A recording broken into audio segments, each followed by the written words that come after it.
Welcome back to The Shepherd's Pie, a slice of hope to raise faithful kids. I'm Tony Kolenc, a law school professor, homeschool columnist, and the author of the Harwood Mysteries clean fiction series for teens. For those starting their Christmas shopping, check out my book 4 in that series, The Merchant's Curse, which just released last month. On today's show, we're going to be discussing how to talk about the existence of evil with teens, and my guest is author and public relations expert, Jill Willis.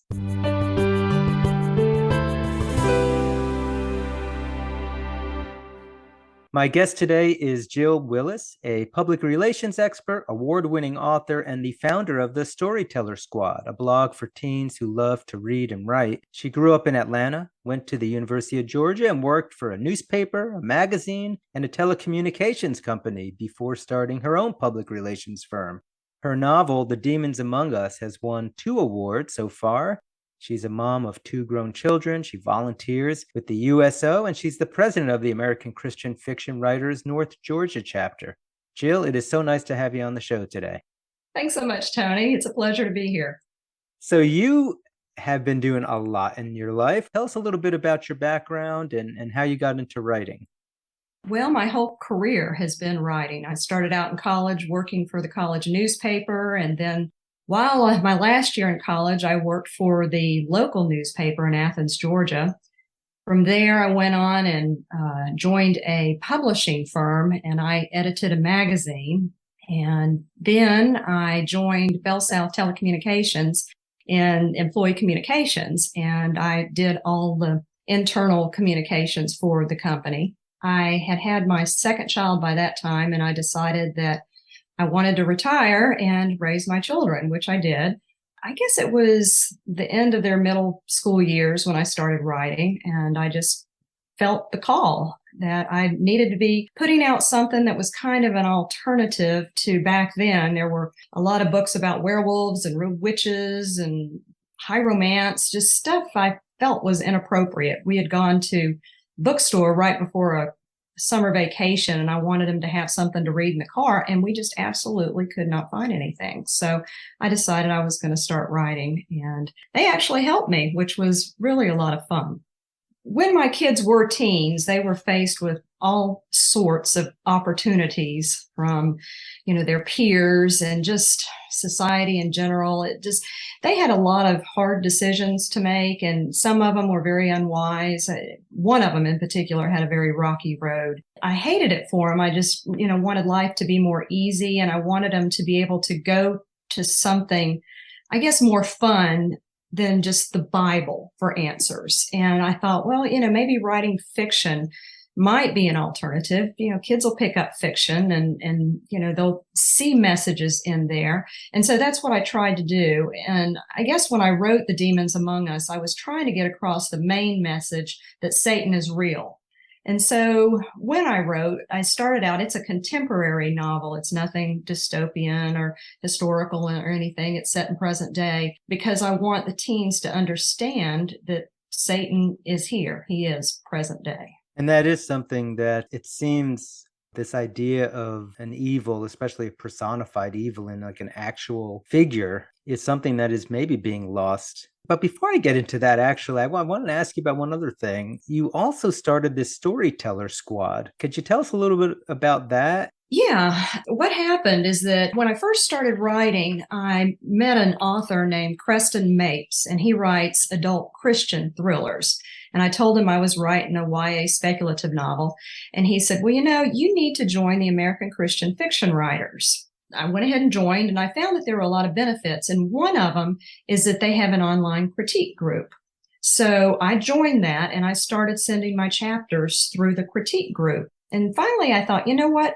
I'm getting critiques from authors from a bunch of different genres. So wouldn't it be great if I could just get critiques from YA authors? So I emailed the webmaster, and she said, you know what? We can create a subloop for you and any other YA authors. And so she sent a general call out to all of the people on this critique group, and 10 people responded. They were both middle grade and YA authors. And so we started our own Loop critique group. So we did that, I guess it was about 3 years. And then we decided, you know what? We're all new authors and we'd like to market our messages, get them out to the teens. What can we do? And so that's when we decided to start a blog. And so this blog has been going, I think it's been about 5 years now. And we all take turns. We have 2 blogs a week. And one of them focuses on tips for parents and teens, just things to help them either with writing or just kind of with living Christian life in general. And then on Friday, we have book reviews, and it's at thestorytellersquad.com. So I guess that is a good segue then into your book. So you've written The Demons Among Us. You talked a little bit about why you wrote the book. Tell us a little bit about the premise of the story. Well, there's a brother and a sister. Both of them are teens. One is a freshman, Daniel, and then his older sister, Joy, is a junior. And she is kind of a nerdy type. She's very academically oriented. She's a perfectionist. She just tries real hard. Her brother, he's more into sports, and he has all kinds of dreams of being on the high school varsity team. And he has gotten into a little bit of drugs, not too much, but just enough that you can see the slippery slope where he's going. They're tight with each other. They love each other, and they love their parents. They have a great relationship with their parents. Their parents seem to put a lot of pressure on them, though, and that leads to Joy, trying so super hard to do the things that would please her parents that she actually goes too far in that direction. And she actually gets on ADHD medication that is kind of black market. And then they meet the star quarterback, and he offers them an option. And he says, you know what? I will give you everything you want. Joy, if you want to be valedictorian, I will make sure you get that. Daniel, if you want to be on the varsity team, I will make sure you do that. And in addition, I'll give you eternal life on earth. And they wonder, how can he do this? And then they were both raised Christian. They figured it out. If this is not something from God. And they tell him no, but he doesn't stop. So that's kind of how the book starts. What was your inspiration for that kind of a setting, and the irony of having like the star quarterback, popular kid in school actually turn out to be, is he Satan himself or a demon of Satan? He has a demon in him, and his job is actually recruiting teens. That's why he's been planted in this high school. I came around to that, Tony, because I just feel like teens' peers have so much influence on them. When my kids were teens, they would much rather talk to their peers, their friends, than to me. If they had a problem, it didn't matter what it was, whether it was with a teacher or with another friend or homework or whatever, they would go to their friends. They wouldn't go to me.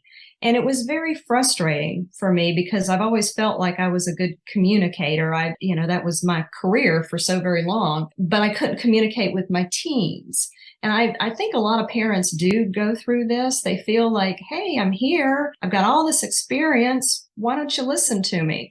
That's just not the season of teens' lives. They don't do that. So I was trying to kind of figure out a way to kind of get the message through to teens that you could have a good relationship with your parents and you can factor in their opinions on things.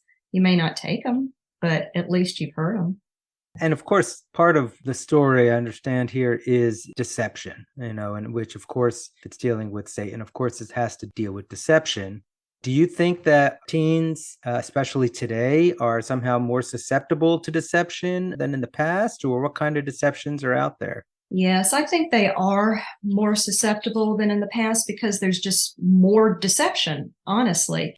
In my book, the main characters are faced with a hard decision about eternal life. It just seems like it's a no-brainer. But they do go and they do their research and they talk with their friends, they talk with their parents, they talk with the youth pastor to try and get information. I personally, when I'm faced with something I don't quite understand, I'll go to the Bible. And usually whatever issue it is, it's in the Bible. I hope teens are never afraid to ask questions. I can pretty much guarantee that their peers will give different answers than those who've had decades of experience. And if they're confused about a situation, they should ask. They should talk to their friends if they want to, but I think they should also talk to someone who might have the experience to give them a real good, solid answer. It seems to me that we're also losing, our society's losing the belief in God, but on the one hand, we, have movies about dark supernatural things.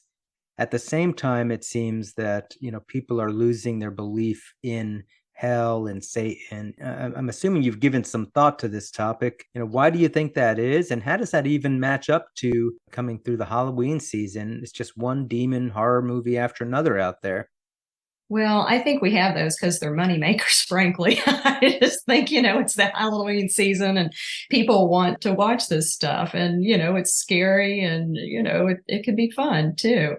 And I don't know that, I think you're right. I think people don't really recognize Satan as being real anymore. And it's sad because if you look at it and you don't think Satan's real, then the opposite means they don't think God is real. And you can go to 1 Peter 5:8 and you can read about Satan. It says, "Stay alert, watch out for your great enemy, the devil. He prowls around like a roaring lion, looking for someone to devour." And I believe that's the truth. Yeah, and that quote, actually, I believe you put that at the beginning of your book, right before chapter 1. I remember reading that quote. All right. So then what do we do about this? How do we address this topic with teens? Like if they're like, yeah, Satan is just for the movies and for fun Halloween stuff, I don't really know that there is really evil in that way, in a hell where everybody's going to have to go if they don't believe in God and all this kind of thing. How are we supposed to deal with that, as a parent or a teacher? Well, it's hard. It really is, because this is the time that teens push back against us. And, it doesn't matter what we say. We could say the sky is blue and they would say, no, it's not. It's turquoise or whatever. So it's hard to get that across to them. But there are things that we can do. And the biggest thing is being with them all the time. I tried to make my home a destination for the kids to come to bring their friends to our house. And that way I could kind of keep an eye on things. I tried very hard to communicate with them. And, sometimes it's really hard. And I know I made a lot of mistakes. You think you're in a car with your teen and you've got a captive audience, but, if you've messed up the timing and you're trying to talk to them like right after football practice and all they want to do is relax and really eat something, then that's not the time. And so I've made a lot of mistakes. And then I also learned a lot of things and communicating with my teens. But the biggest thing I think is to continue to try and not to give up, not to just say, okay, whatever, you're just about an adult. I'm not going to worry about it anymore. That's not a good attitude. We need to try very hard. We need to read the Bible at home with them. I remember, my daddy reading the Bible with me. And, at Christmas, we would have the Lenten scriptures, every single night, leading up to Christmas. And I still remember that. And we did that with our kids too. We need to take them to church. We need to encourage them to have the right kind of friends. And, it's hard to choose friends for your children. But, if you are making your house a destination, you don't have to invite over everybody that you don't think is appropriate. But yeah, my biggest thing is to remain hopeful about our relationship with our teens, because, I went through a rough patch with both of mine, but in the end, we're very close now. Both of them call me every single day. And I think that's what we want out of life, is a close relationship with our children. That's a beautiful thing. All right. So let me go back to your story for a minute. So your main characters literally run into somebody who is clearly identifiable as associated with Satan. How does that impact their faith? Does that actually lead them to God? It leads them to questions. The mother and the father are very integral to the story, but at the same time, Joy and Daniel, they have all the action. But when mom and dad realize that there's something going on with their kids, that they're struggling, but they're not coming to them to talk to them about it, they involve the youth pastor. And so the youth pastor goes and visits with Daniel, and Daniel finally opens up and says, here's what this guy's offered. what do you think? And so the youth pastor is able to talk to him one on one about his experiences, especially on the mission field. He has been on a lot of mission trips and seen a lot of things in third world countries that he's able to share with Daniel. That is one of the things that I wonder about. I mean, obviously, if you meet somebody who is an agent of Satan, it would seem to me that for a lot of people, that would convince them of the existence of Satan, which in turn, as you pointed out earlier, would also then convince them of the existence of God. And so it almost seems like Satan wants to disguise himself. What do you think of that? I mean, is that part of your experience too? I absolutely believe in that. I think the quarterback actually has a demon inside him. And so he is able to do some extra things that, maybe a friend might not be able to do. But the bottom line is that he's trying to get us to do things that we shouldn't be doing. And yeah, I've had that happen in my life too. I've been tempted. Temptation's tough. It really is, especially as a teen, because you want to please people. You want to please your friends. You want to please your parents for, whatever reason. If you just get off my back, I'll do, whatever. And the teens, they tempt each other. Let's do this. Let's do that. It's not going to hurt. Nothing will be bad. And they don't realize that, yeah, bad things can happen and they're not invincible. And Satan knows that. And so that's why he dangles things in front of him, like he does with all the various characters in my book. Each one of them gets a different carrot, something that he knows. For instance, one of the characters has really bad asthma, but he also wants to be on the soccer team. Well, the quarterback says that he can take care of this. What about the idea of even using good intentions or something that appears to be a good thing in order to do evil? I think one of your characters has to address that type of a temptation too, huh? Yeah, in the book, and it's actually the quarterback, which gives you a little bit of empathy toward this guy, is that he loves his parents and they're older and he's wanting to take care of them. And basically, the Satan has given him kind of a choice between his parents living a long, happy life or him, coming on board. He ends up being recruited by Satan in order for his parents to live a long, happy life. And that is the example that I used in The Demons Among Us. Now, there's, a lot of other examples of how Satan can get to us by making us think that we're doing the right thing in order to either help ourselves or to help others, but we're really not doing the right thing.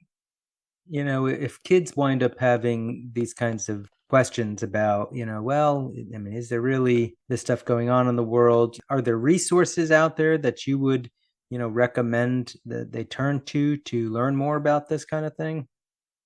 Well, there are lots of resources and they can certainly talk to their local pastors about it. I do have some on my website. If they want to go to my website, jillkwillis.com, and click in the top nav bar, then you'll see resources for both parents and teens. For parents, I've got a printable PDF of scriptures to pray over your teens. And for teens, I posted a list of scriptures to use in certain situations, like when they're worried or they lack self-confidence or they're faced with tough decisions. Then they can read these scriptures and hopefully it will give them peace. I've also posted a list of scriptures about angels and demons that I think proves that both are real. Yeah, and coming from the tradition I come from, the Roman Catholic tradition, the idea of exorcisms, that is a real, no kidding thing. And you see movies about it. The Exorcist actually is supposed to be a pretty good movie that captures that sense of things. But, unlike your characters in your book, I don't think most of our teens encounter it in evil in such a direct way. I kind of almost feel like if they encountered it more directly, they'd probably be more likely to turn to God at the appropriate time. All right. So as we wrap up this part of the conversation, if a parent or a teacher or a youth minister were to come to you and say, hey, I'm just having a hard time talking to kids about Satan. I mean, it seems not very modern. It doesn't seem that they want to hear about it. Do you have any advice to them on how they can do that, maybe in a more effective way? Far be it from me to advise a pastor on what to say, but I would actually turn to the scripture. And I am sure that, based on that, many pastors too have encountered things in their lives. I know when my kids were growing up, they did have a very active youth pastor who did go on mission trips and who did see things that you just wouldn't see in America. And I asked him about it one time. I said, why is this? And he said, because, the third world countries aren't really developed yet. Everything's so natural there that it's very easy for Satan to be there. I think that, they could call on their own experiences as well as pull scriptures from the Bible to talk to students. And I think sometimes if you're particularly worried about a student, one-on-one is always the best, because sometimes when you get students in a group, they start giggling and, it's just hard to corral all that. I used to be a Sunday school teacher for high school, and I know how that goes. Yeah, that herd mentality definitely could work against you in some instances. So if people want to get copies of The Demons Among Us or just learn more about you, where would you have them go? Well, they could go to my website, jillkwillis.com. I'm also on Facebook and Instagram. If they're interested, I keep book reviews on my website for both middle grade and YA Christian clean reads. And so just click on book reviews in the top nav bar and you can access those. And I usually post one or two a month. I read all the time. I love to read, and I read both teen and adult books. Yeah. And your books are featured, so you can go and look at that. If they want autographed copies of the book, they can just email me, jill@jillkwillis.com. All right, wonderful. Well, let us go ahead then and move into our entertainment segment.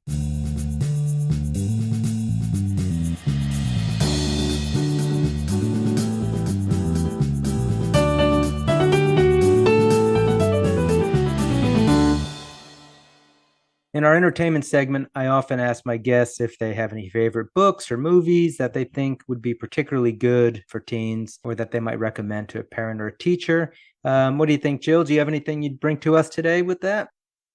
Well, I just finished the third book in the Defying Destiny Chronicles by Sharon Rene. It's called Defying Destiny, and it's a fabulous series of 3. I'm really hoping she comes out with a 4th, but I actually talked with her the other day and she said she's not going to do it. But I don't know. I might be able to convince her to do it. But it's a dystopian series set in 2042. It's Christian based, and it's about a global collective that has taken over the world, and they don't believe in God. And so it's very complicated in the way they have done it. And they have literally taken over the world, but in such a way that the adults are afraid to do anything about it. And so there's this band of teens who've decided they have nothing to lose. They're going to go for it. And so they try and track down the leaders, and it's very action-packed. There's a little twist of romance in it, but I really have enjoyed reading it. She's put out one over the past 3 years.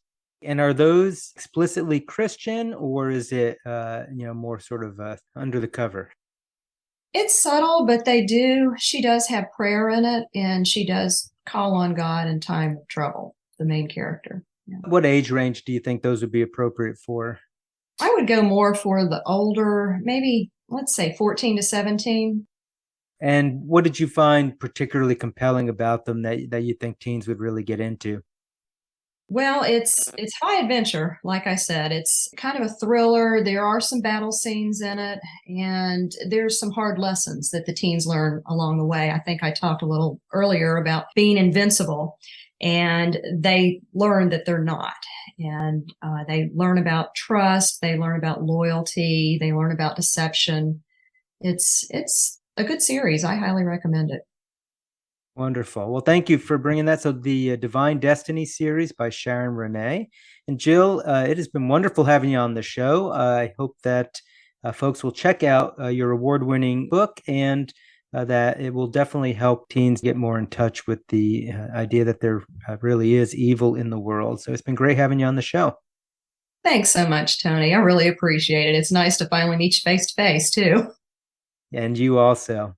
But that is all the time we have for the show today. We've been speaking with Jill Willis about the existence of evil and how to talk about that with our youth. Again, this is Antony Barone Kolenc. If you have a question for me or a topic you want me to cover, please drop me a line on my website at antonykolenc.com. Also, if you visit my website, you'll learn more about my historical fiction series, The Harwood Mysteries. So until next time, may God bless you and your families as we work together to raise faithful kids.